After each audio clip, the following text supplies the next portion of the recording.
Hoy lunes, en Noticias en Flash. La opinión de Juan José Rodríguez Prats. Y está el licenciado Rodríguez Prats en inicio de semana con su comentario de hoy. ¿Cómo está, licenciado? Buenas tardes. Pues mi querido Hugo, traigo una agenda un poco larga porque los acontecimientos así lo obligan. Ya. Quisiera yo hacer una reflexión porque creo que los mexicanos utilizamos en forma equivocada el verbo politizar. Creo que ya lo he dicho aquí en otras ocasiones, que cuando algo se está descomponiendo o uno opina, se está politizando. Y precisamente esa declaración la externó la presidenta diciendo que no se debe politizar el asunto del barco, el velero, allá del accidente que estuvo en Nueva York. Lamentablemente se está politizando. Y después habló de mezquindad a los que hacemos crítica. ¿Qué debemos entender por politizar? Yo no sé qué entienda la presidenta y tampoco qué entienda Fernández Noroña. Yo en lo personal interpreto que cuando decimos politizar es hacer público un asunto que por su naturaleza corresponde a todos. O sea, si el accidente fue de un barco que es oficial, si por otra parte hay personas que fallecieron lamentablemente y que nadie está negándose a no lamentarlo, porque esto es lo que ella dice, no lamentan, no respetan a los deudos, eso es otro tema. Lo que estamos tratando es de política. Desde luego que esto es política. Desde luego que es una declaración política. Y todavía Fernández Noroña nos acusa de carroñeros. Bueno, yo aquí quisiera señalar que la democracia sí funciona, si se asoman a todas las naciones, hay un partido que está en el gobierno y hace su tarea, y hay un partido que está en la oposición y hace su tarea, que es criticar lo que hace el gobierno. Eso no es ser carroñero.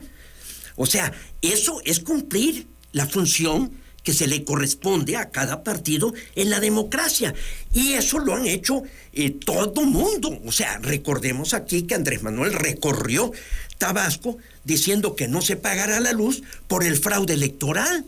Eran dos temas distintos. Y se creó el problema de la resistencia civil con la deuda a la que ya hemos aludido aquí en otras ocasiones. Entonces, yo no sé cómo interprete la presidenta y Fernández Noroña eso de carroñero y de politizar, pero sí creo que debemos utilizar los términos conforme a su significado. Un segundo aspecto, mi querido Hugo, es que cada vez estamos percibiendo la globalización del derecho. Carlos Castillo Peraza, un poco antes de fallecer, él decía que había cosas que se globalizaban, mundializaban con mayor prisa, con mayor velocidad que las cosas buenas. O sea, el crimen organizado, las enfermedades, la crisis del medio ambiente, y no avanzaba la humanidad en tratar de crear instituciones y de enfrentar los problemas que a todo el mundo corresponden. Yo sí creo que el derecho se está globalizando y en esto creo que ya son obsoletos, por ejemplo, el término soberanía, que ya lo hemos dicho en otras ocasiones, o el Estado Nacional. La soberanía como una abstracción política, como un principio que se concibió en el siglo XVI, era para crear los estados en torno a las naciones. O sea, cada nación formaba un estado, la nación era el antecedente en la concepción del estado. Eso ya es pasado. La globalización del derecho es algo que estamos viendo afortunadamente, o sea, para que las naciones puedan interrelacionarse en una economía globalizada. Vemos hoy, por ejemplo, que Putin pues es un prófugo fuera de Rusia, lo mismo Netanyahu. ¿Por qué? Por la Comisión Internacional Penal que castiga la Corte Penal Internacional y los acuerdos a los que hemos llegado. Entonces, ahorita podremos decir que la justicia en México se hace en Estados Unidos. Todos los grandes delincuentes, los grandes capos, están siendo procesados allá. O sea, ¿a dónde llega la frontera del derecho penal? Si el delito involucra a las dos naciones. Estamos viendo que allá de repente señalan que se está produciendo aquí fentanilo. Pues sí, porque daña a Estados Unidos. Entonces, esa globalización nos debe llevar a reflexionar y a modificar el discurso. Eso ya de defenderé la soberanía y de que la soberanía se le ama, me parece que son frases huecas, que es una actitud vacía y que hay que entender que el mundo está globalizado. El día de ayer hubo elecciones en Rumanía, en donde ganó la posición proeuropea. Lo mismo en Polonia, todavía falta algún proceso en Polonia. Portugal, en Argentina, venció Javier Milei a Macri, ya el peronismo va a una tercera fuerza. ¿Qué nos está indicando todo eso? Que tenemos que tener una mentalidad que se globalice y entendamos los grandes desafíos en ese escenario al que fuimos nosotros y los que nos incorporamos desde el GATT en el gobierno de Miguel de la Madrid. O sea, hay que entender la globalización, y esto me lleva al legado de José Mújica como líder. Yo creo, Hugo, que si analizamos los personajes que en alguna manera, en alguna etapa de su vida se confrontaron con el sistema y después logran ser gobernantes, hay un cambio en la forma en que conciben ejercer el poder. Los que han sido exitosos, por ejemplo, Mitterrand en Francia, Felipe González en España. Felipe González viajó a China y el gran Deng Xiaoping, que era el gran líder después de la muerte de Mao, cuando le preguntó cuál era la razón del éxito de China, le dijo, es muy sencillo, cuando a mí me vinieron a plantear que había parcelas que eran muy productivas, porque se habían convertido en parcelas particulares, ya no colectivas, y que estaban conquistando mercado, me vinieron a decir que eso no lo podíamos permitir. Y Deng Xiaoping pronunció una frase que Felipe González, según sus biógrafos, vino repitiendo en el avión, porque le dijo, no importa el color del gato, lo importante es que case ratones. Esto lo entendió Felipe González, incorporó a España a la OTAN, se incorporó a la Comunidad Europea y fue un gobernante exitoso. Y podemos decir el caso de Mújica. A Mújica una vez le preguntaron, porque vieron un empresario, mire usted, un burgués. No, dijo Mújica, él sabe hacer lo que yo no sé hacer. Creo que ya lo he dicho aquí en otros programas. Él sabe generar riqueza. Y Mújica dijo, señores, el capitalismo es inevitable. Y hay que ver las frases que él dijo, cómo fue evolucionando. Hay un libro que yo recomiendo mucho, de Una plática sin ruido, de Julio María Sanguinetti y José Mújica, porque encuentras que no hay muchas formas de gobernar. Y esto es muy importante entender. Me parece que ese es un problema, con todo respeto, que no, creo que no ha entendido la presidente Claudia Sheinbaum. O sea, una cosa es encabezar la protesta, una cosa es el discurso beligerante y otra cosa es ser autoridad, es ser gobierno. Y eso lo vamos a ver en Latinoamérica. Ahí está el caso de Nayib Bukele, ahí está el caso de Bolsonaro en Brasil, por ejemplo, el caso de Gustavo Petro. Gustavo Petro en Colombia no ha entendido su tarea, que desde mi punto de vista sí la ha entendido Gabriel Boric. Entonces, el gran legado de Mújica es precisamente que entendamos que las tareas son distintas y por lo tanto requieren liderazgos o formas de gobierno totalmente diferentes. O sea, es algo tan elemental, pero creo que nos está afligiendo y nos está llevando a profundizar nuestros problemas. Por otra parte, pues también aludir a la situación del Estado. O sea, creo yo, lo dije aquí en ocasiones anteriores, que desafortunadamente Tabasco no tiene poder legislativo. Y lo reafirmo. O sea, un poder legislativo delibera, parlamenta, discutió lo del aborto, un tema que debió haber ocupado varias sesiones. O sea, como evitaron que entraran voces críticas, pues no hay debate, no hay deliberación, no hay confrontación de ideas, y eso está pues dañando a una institución que inclusive cuando dicen acabó el periodo de sesiones, la pregunta es hubo periodo de sesiones porque ni siquiera nos enteramos de algún debate, de alguna deliberación, de alguna exigencia de cuentas, de algún señalamiento de problemas. Esto es muy grave, porque el tema del aborto es un tema que tiene una serie de aristas, es un tema complicadísimo, que hay que analizar a fondo y ponderar una serie de valores y tomar decisiones y tomar políticas que vayan concertadas a nivel nacional.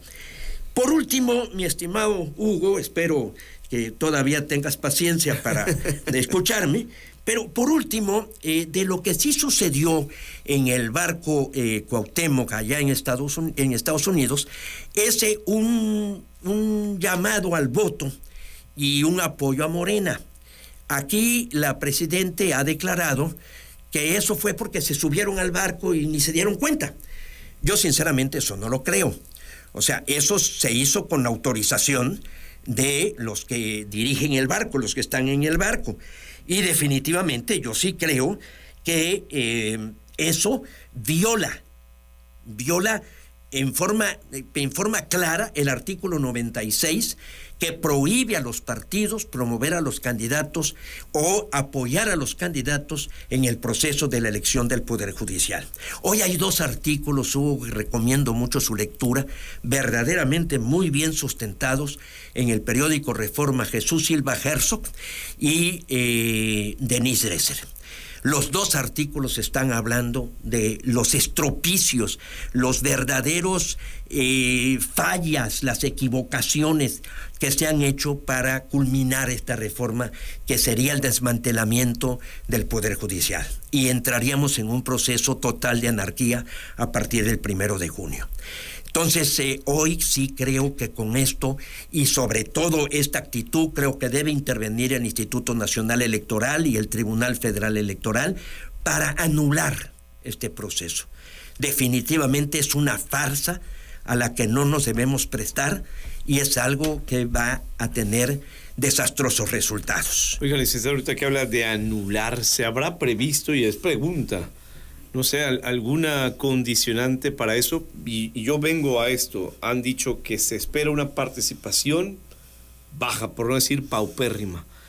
Y si llegara a votar el 2%, el 5%, ¿eso es, así va a quedar la votación? Pues sí, aunque sea con eso. Por las declaraciones de Claudia Sheinbaum, dice que con el voto de más de 2, eso se convalida. Porque en el otro esquema, no de 2 personas, porque con el anterior esquema era uno el que decidía. Eso de que era uno el que decidía no es cierto. Porque dicen que era el presidente, ¿no? Y que interviene el Senado, y hay ministros que llenan un perfil. Entonces, yo sí creo que este sería una gran pregunta y va a generar un gran conflicto, porque tú estás poniendo el dedo en el renglón.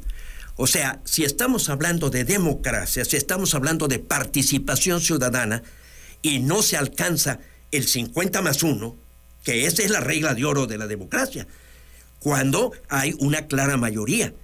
Pero si en este caso, que la gente que no va a votar es porque no está de acuerdo en este proceso, porque no se presta a esta farsa, como lo dice Silva Herzog, como lo dice Denise Dresser, como lo están diciendo muchísimos mexicanos, ahí está el gran jurista Diego Valadez. Entonces, con una participación del 3, 5%, 10%, vamos a quitar a todo el Poder Judicial para poner a las gentes que salgan electos en un proceso viciado.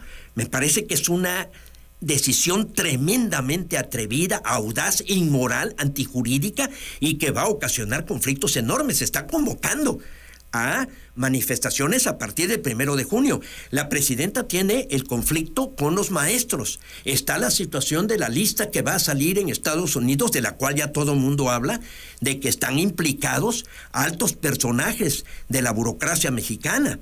Y podemos sumar muchos problemas más. El problema del crimen organizado, el problema de falta de autoridad en muchas entidades, lo que está pasando con la gobernadora de Baja California. O sea, me parece que sería una decisión altamente irresponsable continuar con este proceso. Y ya estamos en plena recta final, porque pues ya evidentemente ya pasamos la segunda quincena de mayo, estamos a 2 semanas. Estamos hablando del domingo de la semana próxima.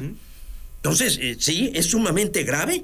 Y te digo, yo sí creo que aquí lo conveniente es asumirlo y decir, esto no puede continuar.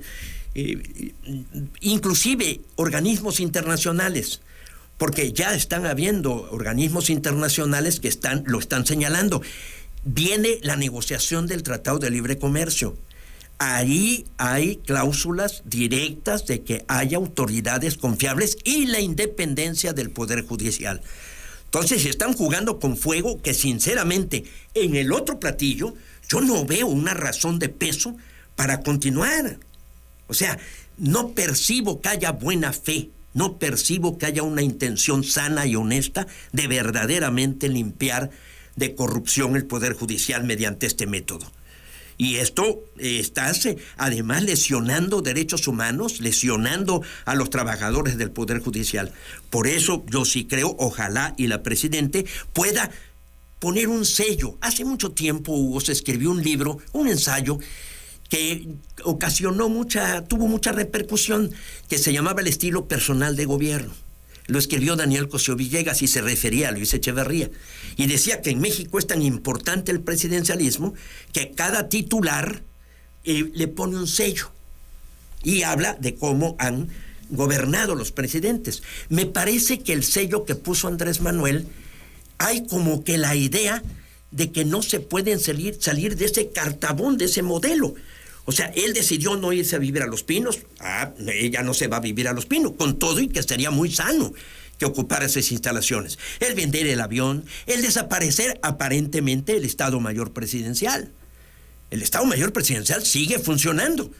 No se atrevieron a simplemente cancelarlo. Pero las apariencias, lo que al presidente López Obrador le preocupaba mucho, ¿verdad? Y también, por ejemplo, vivir en el Palacio, que fue criticado. Entonces, si nosotros analizamos racionalmente esas medidas, nos vamos a dar cuenta que no corresponden a los tiempos actuales. Por ejemplo, no preocuparse de la política exterior con aquella frase de que la política exterior es la política interior, porque ese fue el principio que señaló Andrés Manuel y del cual no se puede salir nadie, porque se siente como que está rompiendo o una traición o sea, hasta ese grado no se puede modificar nada de lo que él dejó. En este caso, como es una reforma que concibió Andrés Manuel y que ya se está señalando, la reforma López Obrador-Sheinbaum, porque efectivamente él presentó la iniciativa, pero el que la va a tocar, instrumentarla y llevarla a sus últimas consecuencias es Claudia Sheinbaum. Entonces yo creo que sí urge para Claudia Sheinbaum, principalmente, que le ponga un sello personal a su gobierno. Me sorprende. Las mañaneras, por ejemplo, le funcionaron al presidente, le funcionaron a Javier May, por ejemplo, aquí. Pero es un estilo, le funcionó a Andrés Manuel, le funcionó, ya no las giras. ¿Qué gana el presidente? ¿Qué gana Claudia Sheinbaum caminando por todo el país? Ese fue el estilo fue lo que le funcionó al presidente Andrés Manuel. Allá a él sí le funcionó, no, porque yo todavía va a venir el veredicto de la historia. Pero no le está funcionando a Claudia Sheinbaum, no le está funcionando a Javier May las mañaneras, ni andar recorriendo al país. No es ese el trabajo del Ejecutivo. El trabajo del Ejecutivo es gobernar. El trabajo del Ejecutivo es ver cómo están las finanzas, es tener acuerdo con sus secretarios, es ver cómo van avanzando las políticas públicas. Vas caminando por todo el país, sí, magnífico, qué bueno que se acerque la ciudadanía y te salude, está bien, pero eso no es lo más importante. Lo más importante es, en estos momentos, enfrentar el terrible problema del resquebrajamiento del Estado de Derecho. Y eso, esta elección del 1 de junio, sería un golpe casi, te diría yo, mortal. Le decía yo que me sigue sorprendiendo su optimismo, porque en el fondo veo la posibilidad que usted alberga de que se cancele. Pero bueno. Tiene razón, soy ingenuo. No seguimos platicando porque me vas a decir que es más, mi ingenuidad va más allá. Yo todavía confío en el sentido de responsabilidad. Y ya tiene meses así, ¿eh? Licenciado Rodríguez Prats, hasta la próxima semana. Ay, mi querido Hugo, cómo me gustaría que te equivocaras y que te ganara yo esa apuesta. Bueno, ya lo veremos. Ya lo veremos. Vámonos a la pausa, son las 2:21, continuamos.